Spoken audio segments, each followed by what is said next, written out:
La jeunesse est le temps qu'un être humain passe entre l'enfance et la vie adulte. Un temps qui est mis à profit pour façonner son image. Pour être un adulte modèle, le jeune a besoin du soutien de sa famille, de la société dans laquelle il évolue et des gouvernants, car comme le dit un adage bien connu, l'enfant est le fruit de son environnement. Au Gabon, depuis quelques années, une certaine catégorie de jeunes crie au secours, quand une autre partie s'illustre par des comportements blâmables qui interpellent sur la prise en charge de cette jeunesse depuis le cercle familial jusqu'à son insertion dans la société. Qui pour répondre?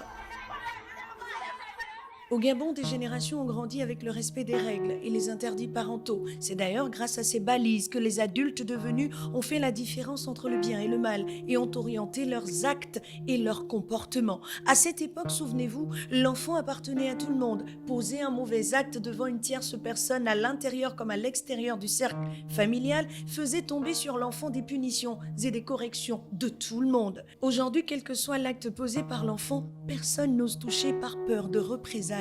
Où va-t-on? Qui pour répondre?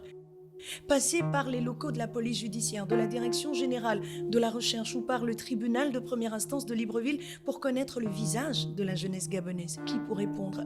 À l'heure des réseaux sociaux, la jeunesse a perdu pied car elle veut évoluer au rythme de la société occidentale, en copiant tout, je dis bien tout, démonstration.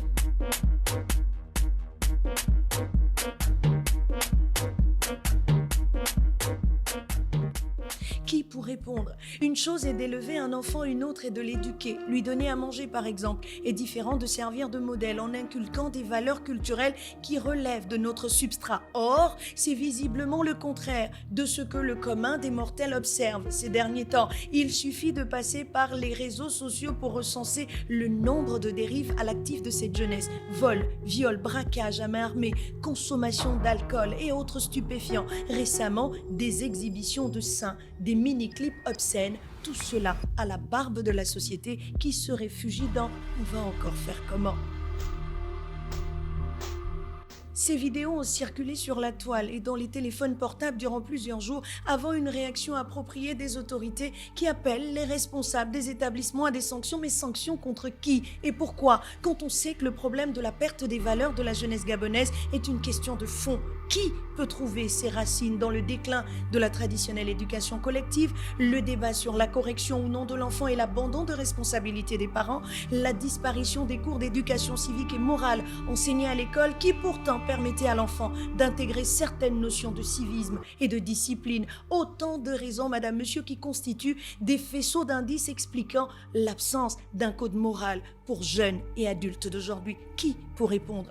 La mondialisation a clairement démontré que les enfants ne respectent les règles des parents qu'à la maison. Mais une fois que ces derniers sont hors de la maison, ils sont soumis à une multitude d'influences qui échappent parfois au contrôle des parents. L'école, la rue, les faits divers, le groupe d'amis, les réseaux sociaux, le voisinage. À une certaine époque encore, souvenez-vous, les parents autorisaient les enfants à regarder uniquement des émissions précises, à des heures bien spécifiques. Ils effectuaient une sélection de ce que leurs enfants pouvaient regarder et écouter. Mais aujourd'hui, l'enfant de 5 ans a un portable qu'il manipule seul. Peut-on seulement mesurer le danger que cela représente?